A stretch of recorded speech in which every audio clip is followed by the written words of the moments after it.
ले। का यही उद्घोष है कि एक ब्रह्म के अतिरिक्त अन्य किंचित भी नहीं है। सिया राम मैं सब जग जानी, करऊं प्रणाम जो जो पाए। तो फिर ये जो संसार और बंधन से छूटने की बात लोग करते हैं, ये कैसे? तो ब्रह्म का, परमात्मा का सत्य स्वरूप तो निर्गुण निराकार ही है, लेकिन वह समय समय पर सगुण साकार रूप को भी धारण कर लेते हैं। कब जरूरत पड़ती है, जैसे पृथ्वी पर पाप ज़्यादा बढ़ जाता है, साधु पुरुषों को सताया जाता है, धर्म छुप जाता है, तब वही निर्गुण निराकार परमात्मा उस धर्म को प्रकट करने के लिए जो छुप जाता है और साधु पुरुषों को जो कष्ट दिया जाता है, उससे हटाने के लिए, कष्ट से उन्हें मुक्ति दिलाने के लिए और पापियों का नाश करने के लिए, इस प्रकार का वह सगुण साकार रूप, ऐसी अवस्था में वो सगुण साकार रूप धारण करते हैं। तो परमात्मा का वास्तविक स्वरूप तो निर्गुण निराकार है, किंतु जब वह पृथ्वी पर पाप बढ़ता है, धर्म छुपता है, साधु पुरुषों को सताया जाता है, तब वह अपने उस साकार रूपी रचना करता है। नहीं, रचना का मतलब पहले नहीं था, अब बनाया गया, और फिर जब वह उनका काम खत्म हो जाता है तो वापस अपने निर्गुण निराकार रूप में ही प्रवेश कर जाते। संतों को समझाने के दो तरीके हैं, एक तो बोलकर समझाते हैं और एक दिखाकर समझाते हैं। तो बोलकर समझाने वाला भाव ज़्यादा दृढ़ नहीं रहता है, आँख से देखा हुआ विषय ज़्यादा समझ में आता है। तो परमात्मा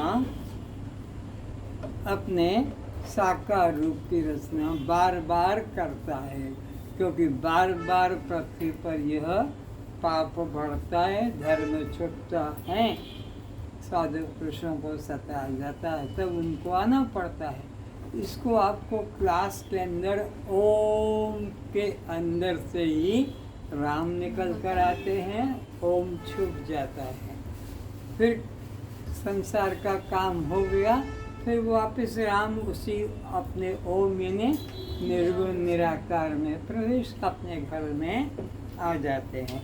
जैसे नौकरी करने वाले 8 घंटे 10 घंटे बाहर जाते हैं घर को छोड़कर, 8-10 घंटे की नौकरी पूरी हुई, वापस लौटकर घर के अंदर आ जाते हैं।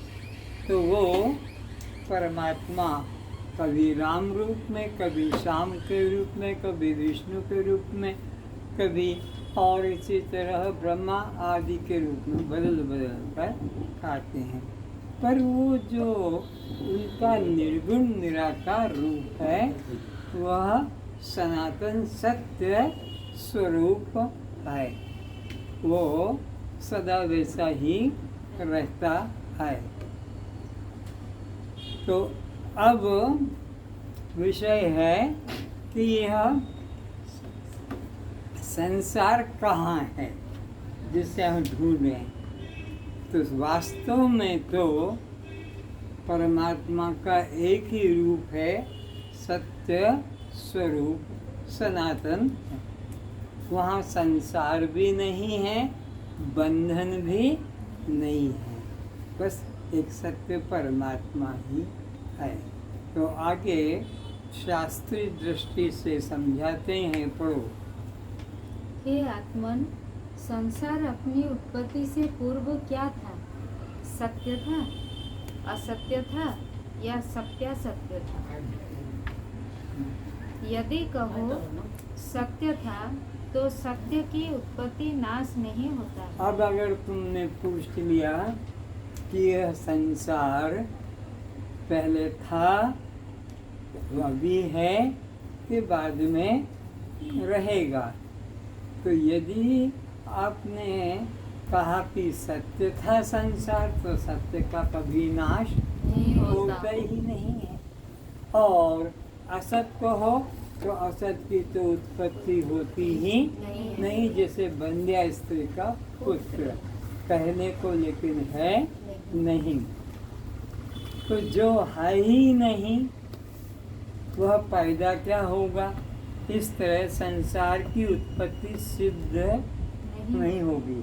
तो सचमुच में तो संसार नाम की कोई वस्तु पैदा हुई ही नहीं, एक ब्रह्म ही नित्य सत्य वस्तु है।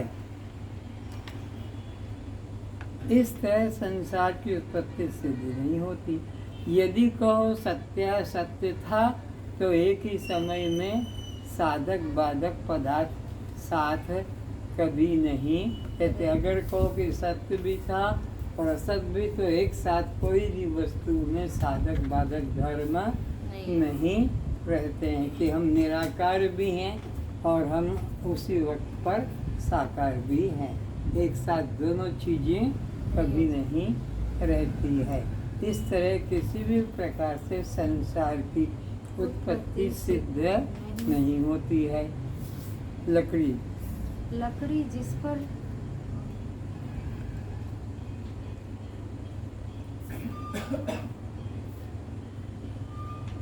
जिस डंडे का विकल्प स्थित है, लकड़ी जिस पर डंडे का विकल्प स्थित है। विकल्प किसे कहते हैं? जो मिथ्या होते हुए भी सत्य वस्तु को ढककर आवरण करके रख लेता है। तो ये जैसे तुम्हारा नाम और तुम्हारा रूप, ये क्या है? विकल्प है। जबकि तुम अनामी और अरूपी आत्मा हो न तुम्हारा, क्योंकि गहरी नींद में तुम्हारा कोई नाम और कोई रूप नहीं रहता है, जागृत में है। और स्वप्न में ये भी बदल जाता है। तो जो बदल जाता है तीनों कालों में, एक जागृत में स्वप्न नहीं रहता, स्वप्न में गहरी नींद नहीं रहती। तो इसी तरह स्वप्न में जागृत नहीं होता और गहरी नींद नहीं होती। गहरी नींद में जागृत भी नहीं, स्वप्न। लेकिन एक चीज है जो तीनों को जानता रहता है कि ये नहीं था, ये था। जागृत में, स्वप्न में, तीनों अवस्था में जो रहता है वो सत्य वस्तु है, वो चैतन्य आत्मा है, वही तुम्हारा असली स्वरूप। तो आपको जो निष्ठा करनी है ना जागृत में, ये पति पत्नी वाला, घर मकान वाला, दुकान धंधे वाला, ये तीनों तुम नहीं हो, तीनों भ्रम है। याद रखो, इन तीनों में तुम अपना कभी मैंपना मत जोड़ना। संसार में यह रा, री और रे, ये तीन ही बंधन के कारण है। और तुम तीनों से अलग हो। न तुम्हारा कोई रा है, न तुम्हारा कोई री है और न तुम्हारे कोई रे। जैसे मेरा, मेरी और मेरे, तो ये तीनों जिनमें तुम फंसे हो, इन मिथ्या, ये विवर्त या विकल्प में तुम फंसे हो। न तुम्हारा कोई रा है, न तुम्हारा कोई री है और न तुम्हारे रे है। लेकिन मेरा मकान, मेरी गाड़ी, मेरी पत्नी, मेरे पति, या इत्यादि। मेरे बच्चे में ये तुमने रा और री और रे, ये तीन संबंध में सब फंसे हैं, सब फंसे हैं, कोई बचा हुआ नहीं है। बचा हुआ वही है जिसको सद्गुरु के द्वारा अपने सत्य स्वरूप का बोध जग गया कि मेरे अतिरिक्त तो कोई दूसरा है ही नहीं।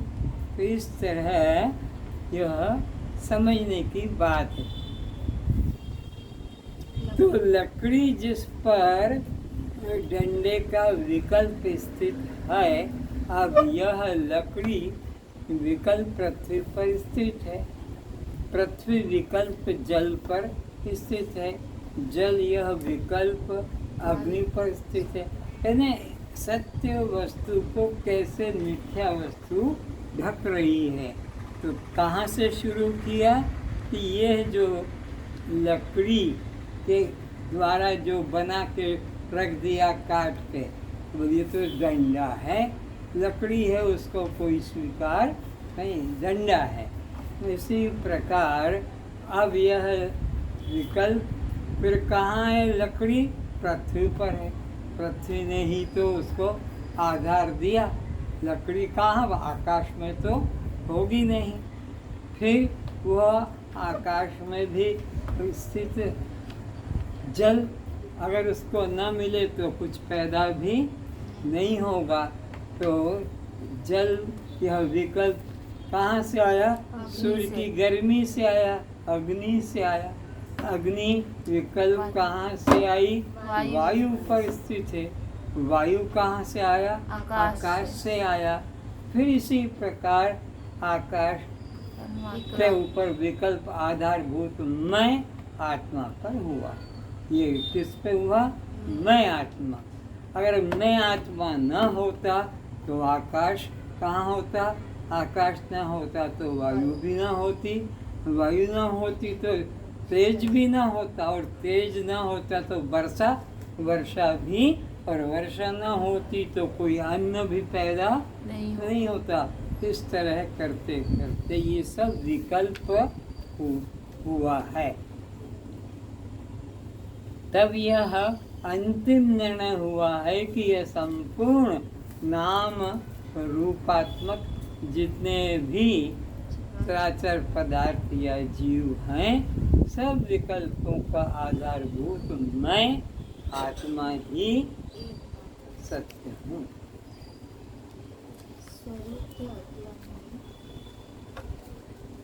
स्वरूप के अज्ञान में स्वरूप ही जगत है, और स्वरूप के ज्ञान में जगत ही आत्मस्वरूप में। दोनों तरह से जान लो। अपने आत्मस्वरूप का जिनको ज्ञान नहीं है, वो अपने को नाम रूप वाला शरीर जानेंगे, और जन्म मरण के चक्र में वे फंसे रहेंगे। लेकिन जिनको सद्गुरु की कृपा से मैं चैतन्य आत्मा हूँ, साक्षी आत्मा हूँ, दृष्टा आत्मा, ऐसा बोध जग गया, तो फिर उनको संसार में जन्म लेना नहीं पड़ेगा, उन्हें बंधन में आना नहीं पड़ेगा। तो स्वरूप के अज्ञान में स्वरूप ही जगत बन जाता है। आत्मा ही सिया राम में सब जग जानी हो जाता है। स्वरूप के ज्ञान न होने से गोचर जह लगी मन जाई, सो सब माया, वो माया रूप झूठा रूप हो जाता है।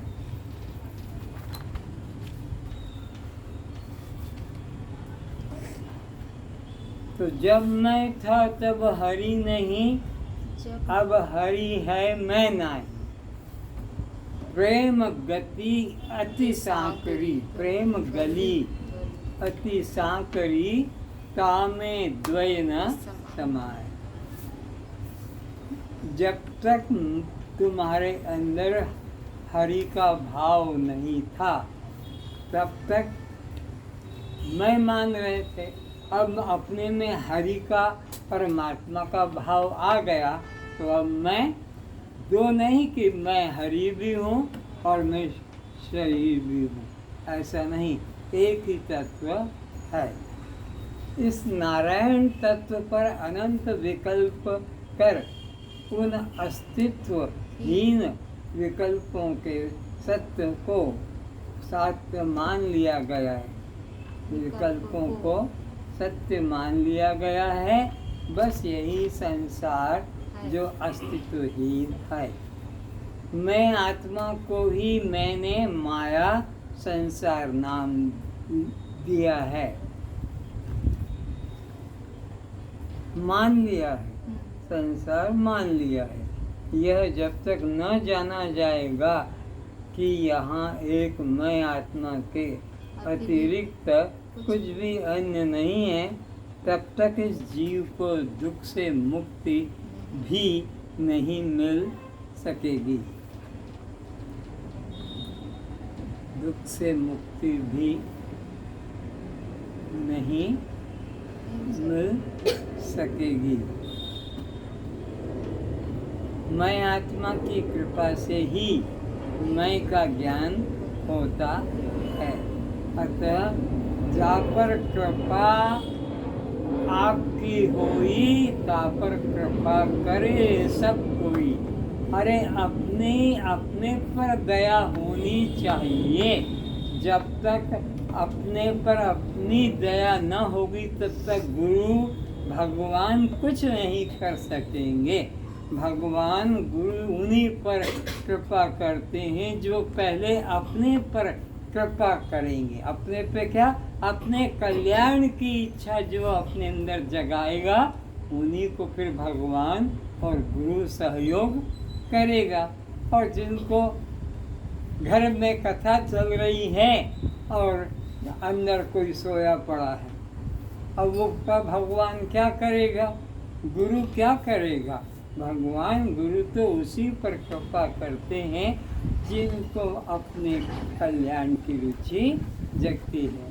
और पर यहाँ बढ़िया अच्छा वेदांत कथा हो और बापू भाई कंप्यूटर में टिक टिक टिक टिक चलाते रहें, तो अब फिर क्या करें वो कंप्यूटर पे चलाने वाले।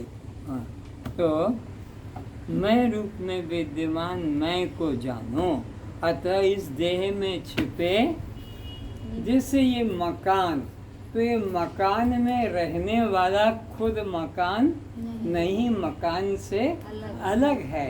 इसी प्रकार ये भी एक मकान है। इसमें रहने वाला जो जीवात्मा है वह मैं हूँ। यह शरीर में, ये शरीर में नहीं हूँ।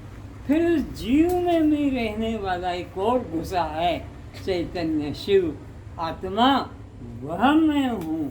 उस पे विचार करना, वो मेरा सत्य स्वरूप है। फिर संसार माया नहीं, और जब संसार माया नहीं तब उससे उत्पन्न होने वाला दुख द्वंद्व भी नहीं मिलेगा। मैं की कृपा से इस भ्रम का निवारण होता है। तो अपने ऊपर ही अपनी कृपा हो जाए, नाम रूप का अहंकार छोड़कर, कर्ता और भोक्ता पने का अहंकार छोड़कर, हाँ, देह का अहंकार छोड़ दिया जाए तो फिर संसार का दुख द्वंद्व भी नहीं मिलेगा। यद्यपि मृषा छूटत कठिनाई, यद्यपि असत्य देत दुख अभय।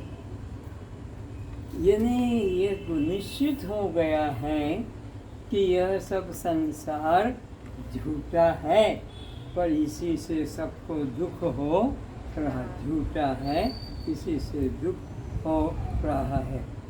दुख का कारण बना है, दुख दे रहा है। कौन? जो है ही नहीं।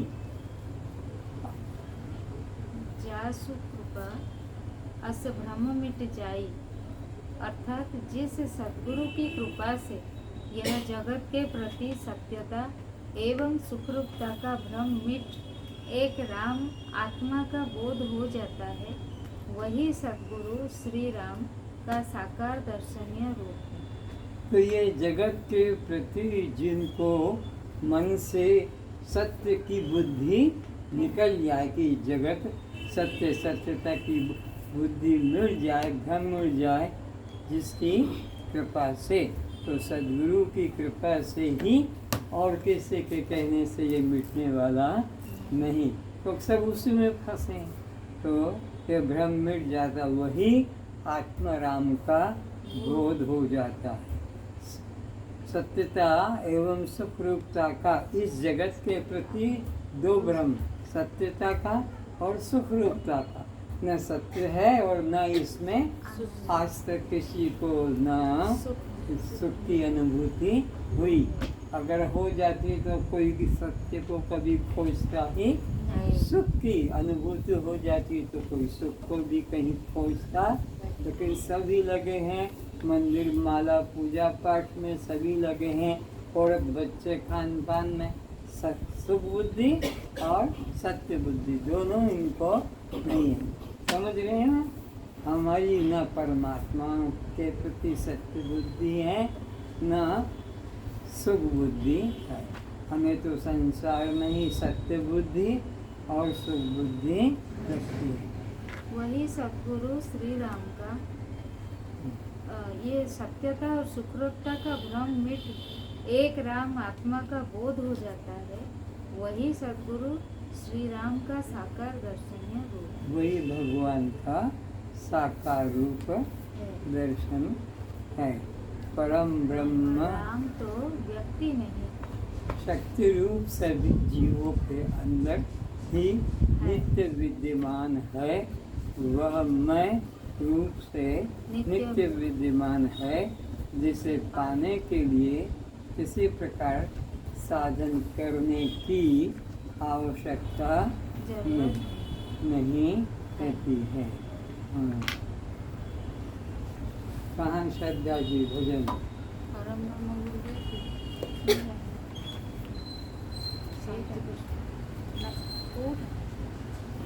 नींद से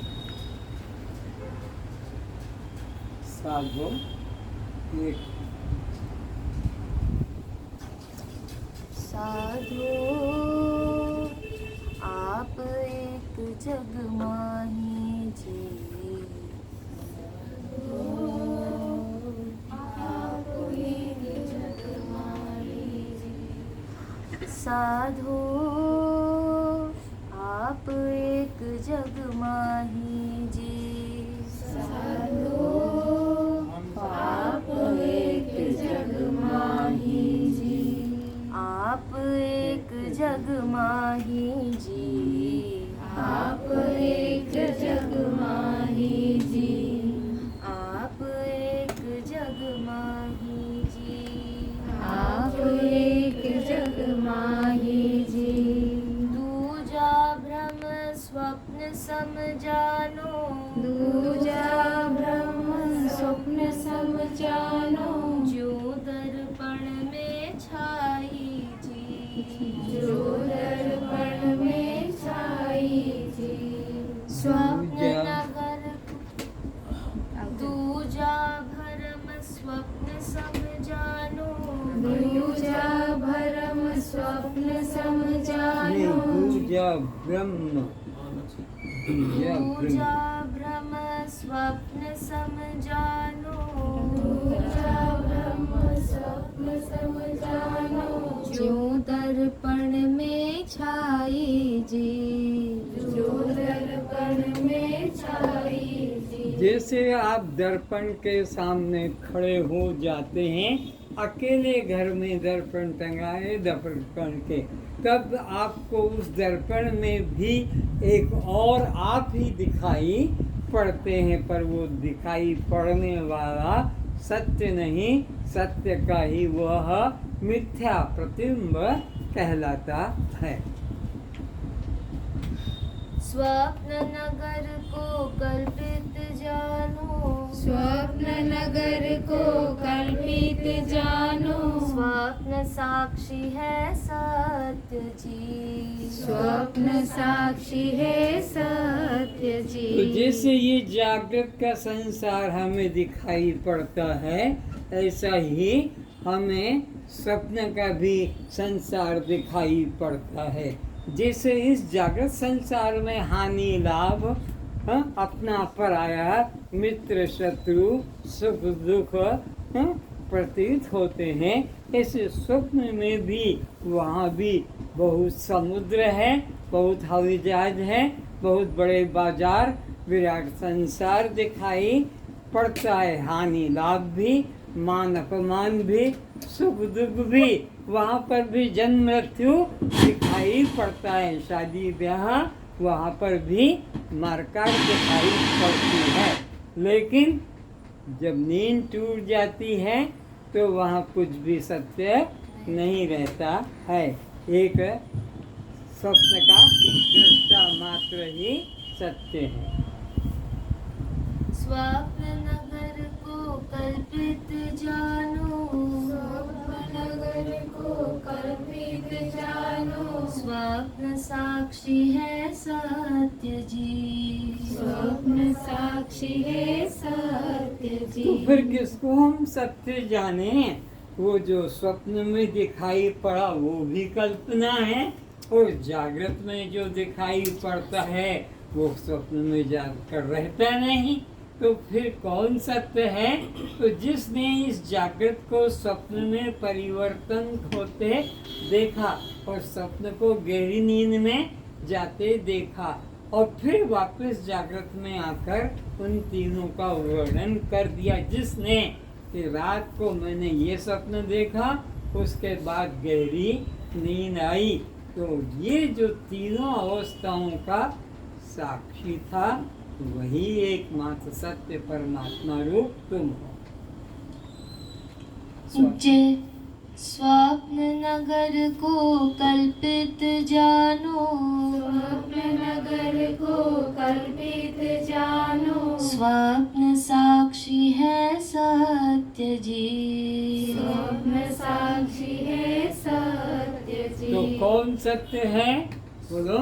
स्वप्न का साक्षी जिसने इन तीनों को बदलते देखा, वो स्वप्न का, जागृत का, सुषुप्ति का जो जानने वाला था वह ही सत्य थे।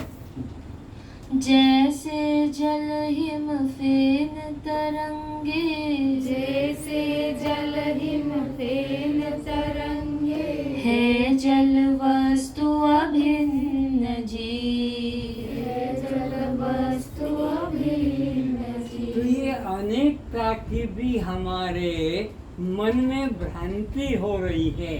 भिन्न भिन्न नाम और आकार देखकर हमें भेद की भ्रांति हो रही है।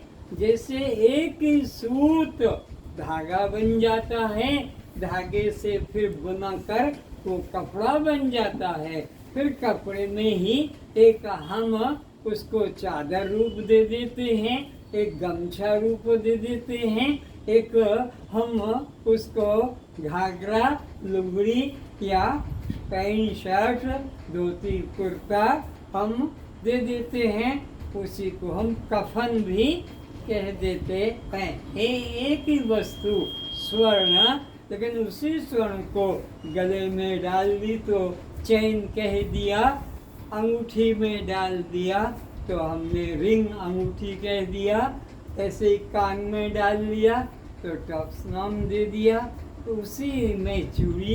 तो ये है वस्तु एक, लेकिन अनेक हमने उसको नाम दे दिए। तो ऐसे संसार में एक परमात्मा ही सत्य है।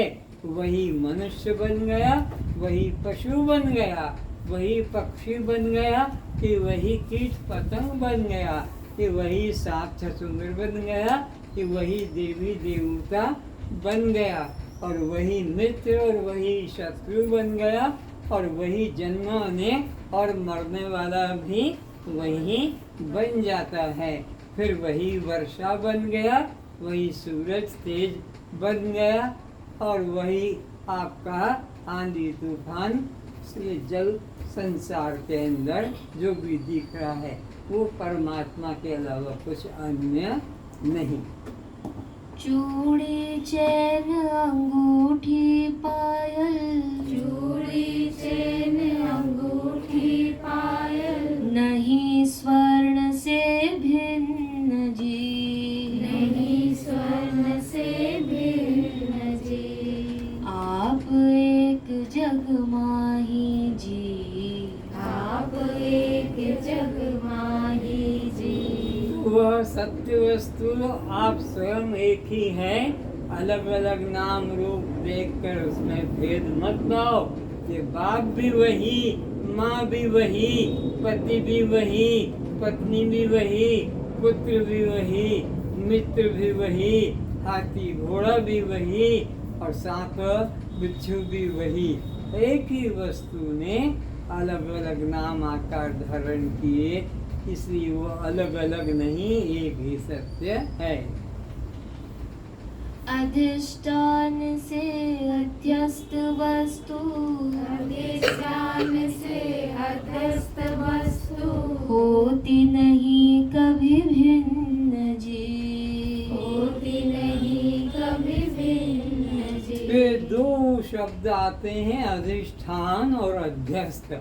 अधिष्ठान मूल वस्तु को, आधार वस्तु को कहा जाता है, जिसके आधार से वे नाम आकार बनते दिखाई पड़ते हैं। पर वह स्वर्ण से भिन्न न चेन है, न चूड़ी है, न कपड़े सूत से भिन्न वह चादर साड़ी पैंट शर्ट है। ऐसे ही वो एक ही ब्रह्म 84 लाख प्रकार के योनियों के रूप में खड़ा है, प्रतीत होता है, पर वो है एक ही। अधिष्ठान से अध्यस्त वस्तु, अधिष्ठान से अध्यस्त वस्तु तो क्या सिद्धांत मालूम पड़ा कि जिस वस्तु से नाना आकार बन जाते हैं उसको अध्यस्त नाम दिया जाता है, और जिससे वो सब बनते हैं वह सत्य वस्तु मूल वस्तु है। तो सत्य वस्तु मूल वस्तु से जो नाना और आकार बन गए उसे अलग मत जानो, वो अधिष्ठान, और वो जो नाना रूप आकार बन गए वो अध्यस्त। ये अलग अलग नहीं बल्कि एक ही लकड़ी, वही जाकर आपका मकान बन जाती है। टेबल कुर्सी खिड़की दरवाजा चकला बेलन वही बन जाता है, तो वो वस्तु अलग नहीं। आदेश अधिष्ठान से अध्यस्त वस्तु, अधिष्ठान से अध्यस्त वस्तु होती नहीं कभी भिन्न जी, होती नहीं कभी भिन्न जी। अध्यस्त मात्र कल्प न जानो, अध्यस्त मात्र कल्प न जानो। तो वो जिसे अध्यस्त अध्यस्त कहा जाता है वह अधिष्ठान से भिन्न नहीं बल्कि कल्पना को कहने के लिए, व्यवहार के लिए अगर हम चूड़ी नाम न देंगे, माला नाम, कंठी नाम, चैन नाम न देंगे, तो सुनार के यहाँ जाकर क्या बोलेंगे कि हमको सोना दे दो।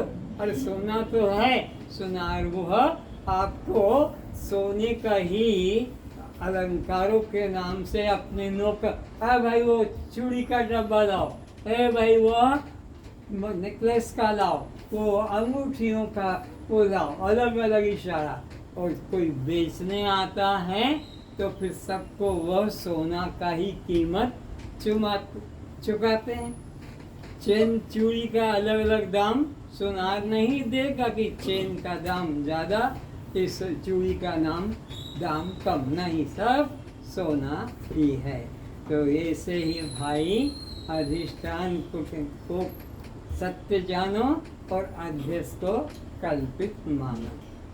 अध्यस्त मात्र कल्प न जानो, अध्यस्त मात्र कल्प न जानो। जो रस्सी में सर्प जी, जो रस्सी में सर्प जी। ये रस्सी में सर्प की प्रतीति किसे होती है और कब तक होती है? तो जिसको रस्सी का ज्ञान नहीं, ऐसे व्यक्ति को रस्सी की आकृति लंबी टेढ़ी मेढ़ी पड़ी हुई दिखाई पड़ती है, कभी सीधी भी तो वो दंड के रूप में जानता, कोई लकड़ी डंडा है। तो ये रस्सी का ज्ञान जिनको नहीं है उन्हें सर्प की प्रतीति होती है, लेकिन जिसको प्रकाश मिल गया और रस्सी की प्रतीति हो गई तो उसकी बुद्धि में सर्प हुआ ठहरता, क्योंकि है ही नहीं तो अब ठहरेगा कैसे, और उसे मारने की भी जरूरत नहीं।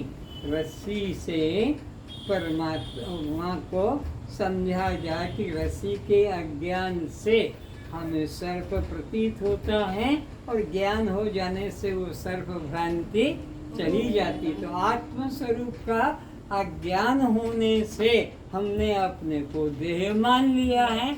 सद्गुरु की कृपा से जब ये जान लिया जाएगा कि यह कल्पित दृश्य अध्यस्त जगत में, अध्यस्त शरीर में मैं तो अधिष्ठान एक ब्रह्म मात्र हूँ, ब्रह्म की सत्ता से भिन्न नहीं हूँ, ऐसा उसको विवेक जग जाता है तो फिर न उसे संसार में जन्म लेना पड़ता है, न मृत्यु का भय रहता है। जन्म भी पहले नहीं था और मृत्यु भी नहीं होती है, ये भी भ्रांति है। इस शरीर के ही आकार बनते हैं और शरीर के आकार मिट जाते हैं, लेकिन सत्ता मात्र जो की त्यों ही रहती है। हाँ। कल्पित सर्प से हानि न होवे, कल्पित सर्प से हानि न होवे। अरे डंडा लाओ जल्दी से, हाँ गोली चलाओ, इसके ऊपर ये खा देगा, ऐसा मार देगा, ऐसा कोई भी नहीं। तो उसको जब वो है ही नहीं सर्प सत्य, तो उसको मारने की भी कोई प्रयास करने की जरूरत नहीं। कल्पित सर्प से हानि न होवे, कल्पित सर्प से हानि न होवे। क्यों से मारन जाओ जी, क्यों से मारन जाओ जी।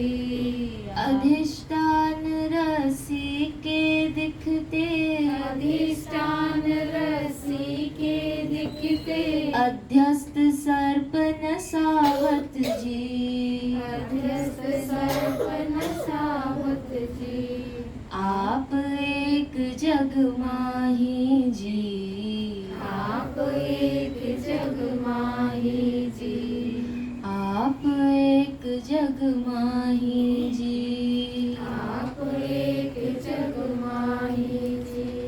सभी खिलौना खांड में भासे, सभी खिलौना खांड में भासे। खांड खिलौना माही जी, खांड खिलौना माही जी। भारत में एक त्योहार आता है, यहाँ का उड़ीसा का पता नहीं, मध्य प्रदेश का, होली के दूसरे दिन एक मेला लगता है और वहाँ केवल शक्कर के ही रंग बिरंग किए हुए खिलौने, राजा है, हाथी है, घोड़ा है, शिकारी है, ऐसा पूरा। और गांव के लोग आते हैं, बच्चे अपने साथ में होते हैं, मम्मी मेरे को घोड़ा दिला दो, तो कहता मेरे को हाथी, मेरे को ये रथ साइकिल दिला दो, वो दिला लेते हैं।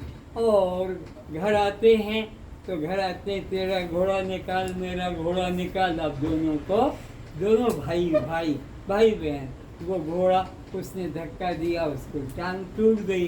तो मेरे घोड़े की तूने टांग तोड़ दी, अब मैं तेरे घोड़े को जिंदा नहीं छोड़ूंगा। उसने उसकी गर्दन तोड़ दी। और दोनों फिर वो तो टुकड़े अलग पड़े रह गए और ये लड़े। तो अरे क्यों लड़ते, मम्मी देखो ना, इसने मेरे घोड़े की टांग तोड़ दी, इसने मेरे घोड़े की जो है गर्दन तोड़ दी। अच्छा रो मत, चिल्ला मत, कल तुम्हें दूसरा ला देंगे, दूसरा दिला देंगे। वह रख दिया।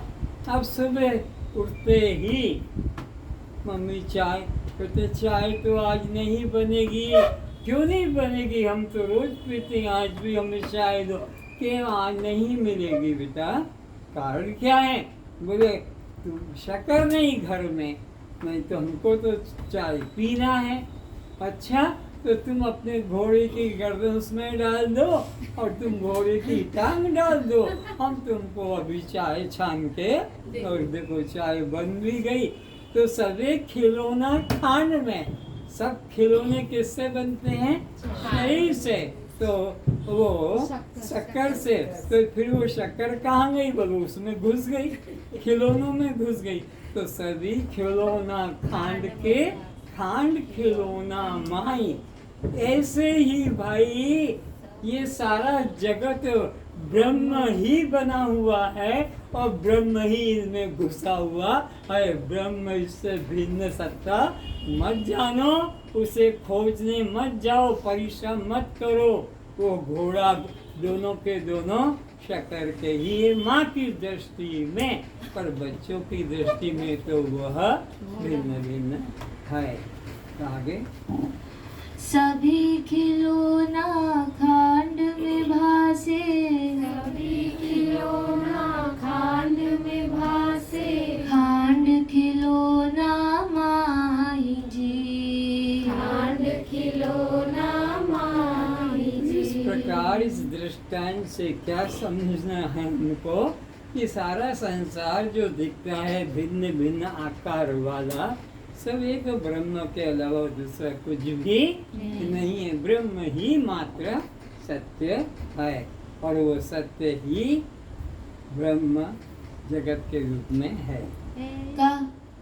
कहत निरंजन ब्रह्म जगत में, कहत निरंजन ब्रह्म जगत में, जगत ब्रह्म के माही जी, जगत ब्रह्म के माही जी। तो जो सच्चे संत, अनुभवी संत, ज्ञानी संत होंगे, वे कभी भी तुम्हारी बुद्धि में द्वैत की उत्पत्ति नहीं करेंगे। वे द्वैत बुद्धि को हटाकर अद्वैत भाव जगाएंगे।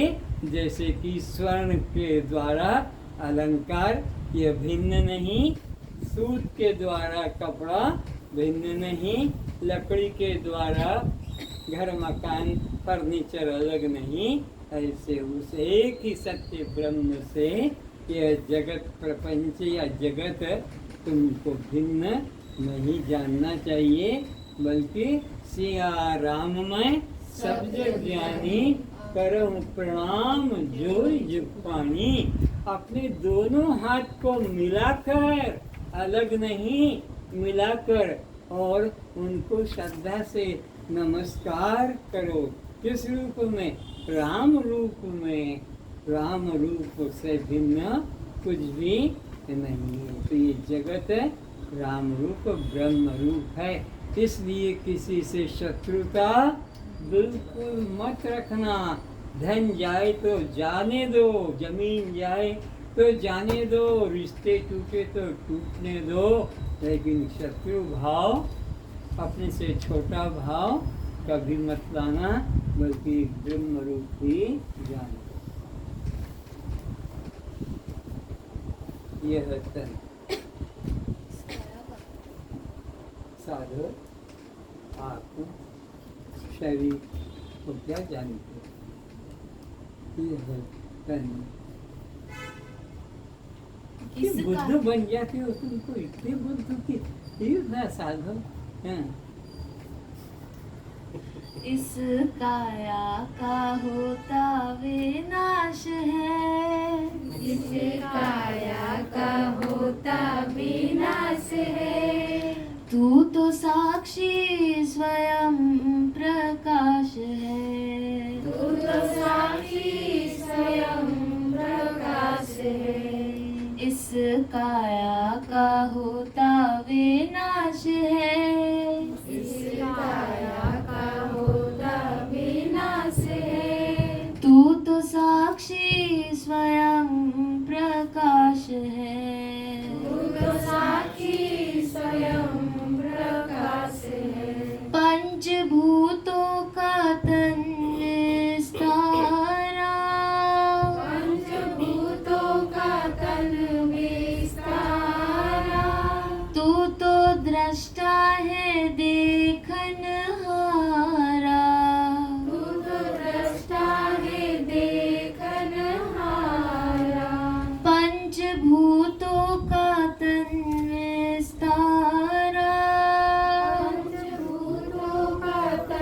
विस्तारा। तू तो ज्ञाता है जाननहारा। तू तो ज्ञाता है जाननहारा। तेरा कण कण में रहता निवास है। तेरा कण कण में रहता निवास है। तू तो साक्षी स्वयं प्रकाश है। तू तो साक्षी स्वयं प्रकाश है। जैसे गहनों में सोना ही पाया। जैसे गहनों में सोना ही पाया। तैसे घट घट में तू ही समाया। जैसे घट घट में तू ही समाया। जैसे गागर में मिट्टी ही पाया। जैसे गागर में मिट्टी ही पाया। तैसे कण कण में तू ही समाया। जैसे कण कण में तू ही समाया। जग तेरा ही लीला विलास है। जग तेरा ही लीला विलास है। तू तो साक्षी स्वयं प्रकाश है। तू तो साक्षी स्वयं प्रकाश है। जाग जल्दी ये सपने की माया। जाग जल्दी ये सपने की माया। आपको भूल क्यों भरमाया। आपको भूल क्यों भरमाया। जाग जल्दी ये सपने की माया। जाग जल्दी ये सपने की माया। आत्म को भूल देह में फसाया। आत्म को भूल देह में फसाया। स्वामी होके बना क्यों दास रे। स्वामी होके बना क्यों दास रे। मुक्त होके बना क्यों बद्ध रे। होके बना क्यों बद्ध रे। तू तो साक्षी स्वयं प्रकाश है। तू तो साक्षी स्वयं प्रकाश है। भूल तेरी है तू ही मिटा दे। भूल तेरी है तू ही मिटा दे। पूर्ण ब्रह्म हूँ निश्चय जगा ले। पूर्ण ब्रह्म हूँ निश्चय जगा ले। भूल तेरी है तू ही मिटा दे। भूल तेरी है तू ही मिटा दे। अहम ब्रह्म हूँ निश्चय जगा ले। अहं ब्रह्म हूँ निश्चय जगा ले। मिट जन्म मरण की त्रास है। मिटे जन्म मरण की त्रास है। तू तो साक्षी स्वयं प्रकाश है। तू तो साक्षी स्वयं प्रकाश है। इस काया का होता विनाश है। इस काया का होता विनाश है। तू तो साक्षी स्वयं प्रकाश है। तू तो साक्षी स्वयं प्रकाश है। तू तो साक्षी स्वयं प्रकाश है। तू तो साक्षी स्वयं प्रकाश है। बोलो सच्चिदानंद भगवान की जय। जय।